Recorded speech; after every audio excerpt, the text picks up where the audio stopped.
Hi.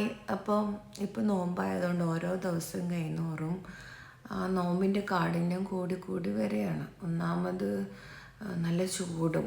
ഇപ്പം ഇന്നലെ എനിക്ക് ഭയങ്കരമായിട്ട് തൊണ്ട ഇങ്ങനെ ഡ്രൈ ആയിട്ട് ലിപ്പൊക്കെ എന്താ പറയുക ഭയങ്കര ഡ്രൈ ആണ്.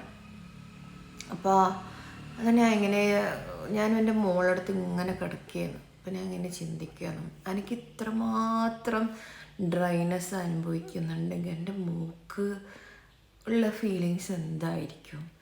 കാരണം 2 വയസ്സ് മുതൽ അവളെ വായിലേക്ക് ഞാൻ വെള്ളം കൊടുക്കുന്നില്ല. കാരണം വെള്ളം കൊടുക്കുമ്പം അവൾ ചുമക്കും, ആസ്പിറേറ്റ് ആവും, അങ്ങനത്തെ ഇഷ്യൂസ് കാരണം. ഈവൺ അവളെ ഉമിനീര് അവൾ ഇറക്കിയാൽ തന്നെയാണ് ആസ്പിറേഷൻ ആകുന്നത്. അപ്പം എന്തായിരിക്കും അവളുടെ അവസ്ഥ? ശരിക്കും അത് ആലോചിക്കുമ്പോൾ തന്നെ എനിക്ക് ഭയങ്കര സങ്കടമാണ്.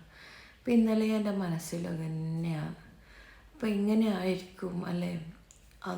നമുക്ക് നമ്മളിങ്ങനെ നോമ്പെടുക്കുന്ന സമയത്ത് നമുക്ക് പല കാര്യങ്ങളും ഉണരും, ചിന്തിക്കും. അതായിരിക്കും. അപ്പം എൻ്റെ മോളെ കാര്യം തന്നെ ഞാൻ ചിന്തിക്കുമ്പോൾ എനിക്കത് ഇപ്പോഴും എനിക്കറിയാം അവൾക്ക് വെള്ളം കൊടുത്തുകൂടാ. പക്ഷെ അവളെ ചുണ്ട് നനയോ ആക്കോ ഒന്നും ചെയ്യുന്നില്ലല്ലോ. അപ്പോൾ എന്താണല്ലേ അവസ്ഥ? സത്യം പറഞ്ഞ സങ്കടമാണ്. ഇപ്പം മോളെപ്പോലല്ലോ ഒരുപാട് കുഞ്ഞുങ്ങളെയും അവസ്ഥ തന്നെ ആയിരിക്കൂലേ?